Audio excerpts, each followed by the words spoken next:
మహానటుడు మహానేత అన్న నందమూరి తారక రామారావు. ఆ పేరు వింటే తెలుగు జాతికి పులకరించిపోతుంది. ఎన్నో పాత్రల్లో జీవించి తన జనం కోసం రాజకీయాల్లోకి వచ్చి వారి కష్టసుఖాల్లో పాలు పంచుకున్న రియల్ హీరో ఆ యుగనేత.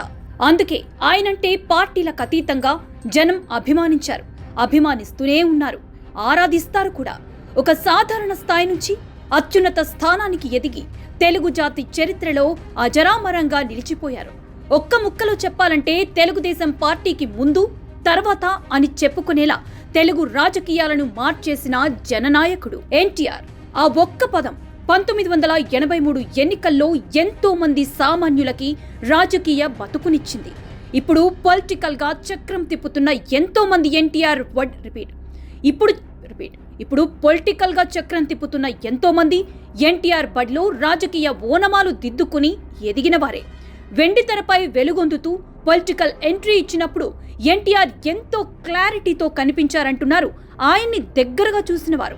ఫీల్డ్ ఏదైనా ఆయన లైఫ్ లో సందేహాస్పద నిర్ణయాలు కనిపించవు. పార్టీ పెడుతున్నప్పుడు ఓడిపోతే ఏమవుతుందో అన్న భయం అన్నగారిలో కనిపించలేదంటారు కూడా.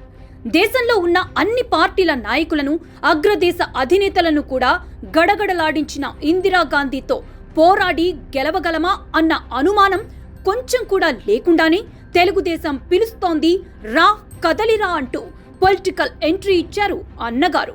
అభ్యర్థి రాజకీయ నాయకులను ఊచలు లెక్క పెట్టేలా చేయటం, ఎమర్జెన్సీ వంటి నిర్ణయాల్లో ఇందిరాగాంధీకి మహా గొప్ప రికార్డుంది. అనుకున్నది సాధించే విషయంలో ఆమె ఎంత పట్టుదలగా ఉంటారో దేశమంతా చూసింది. అయినా డోంట్ కేర్ అంటూ తెలుగువాడి ఆత్మ గౌరవం కోసం రంగంలోకి దిగారు ఎన్టీఆర్. కాంగ్రెస్ కు ఎదురొడ్డి నిలబడ్డారు, పోరాడి గెలిచి చరిత్ర తిరగరాశారు. అది కూడా ఊరు పేరు తెలియని యువకులకు ఎమ్మెల్యే సీట్లిచ్చి. అందుకు ప్రత్యక్ష నిదర్శనం ప్రస్తుత ఆంధ్రప్రదేశ్ స్పీకర్ చింతకాయల అయ్యన్న పాత్రుడు. ఎలాంటి రాజకీయ నేపథ్యం లేని కుటుంబం, మారుమూల ప్రాంతం. 23 ఏళ్లకే పార్టీలో చేరారు. ఆయన్ను దగ్గరికి పిలిచిన ఎన్టీఆర్, ఏం బ్రదర్, ఎన్నికల్లో పోటీకి సిద్ధమా మీరు అనేసి బీఫాం చేతిలో పెట్టి పంపారు. ఇలా ఎంతో మందిని మేటి నేతలుగా మార్చేసిన చరిత్ర ఎన్టీఆర్ సొంతం.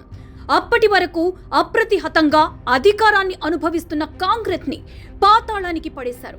మొండి ధైర్యం, ప్రజలపై నమ్మకం, ముక్కుసూటితనం ఇవే ఆయన అస్త్రాలు. ఏం చేసినా రాజసంగా చేయడం ఎన్టీఆర్ అలవాటు. ఎన్టీఆర్ వ్యక్తిత్వం అలాంటిది. కనుకే వెన్నుపోటు పొడవగలిగారు. ప్రజల కోసం, ప్రజల వద్దకి, ప్రజల చేత. ఈ సిద్ధాంతాలతోనే ఒక నటుడిగా ఉన్న రోజుల్లోనే రాయలసీమ కరువు బాధితులని ఆదుకోవడం కోసం తన తోటి నటులతో కలిసి జోలెపట్టి నిధులు సేకరించారు ఎన్టీఆర్. తర్వాత ఆ సిద్ధాంతాన్ని రాష్ట్ర పాలనలోనూ చూపించారు. పాలితులను పాలకులుగా మార్చిన ఆయన ఘనతే సామాజిక విప్లవంలో ఆంధ్రప్రదేశ్ ని మరో మెట్టెక్కించింది.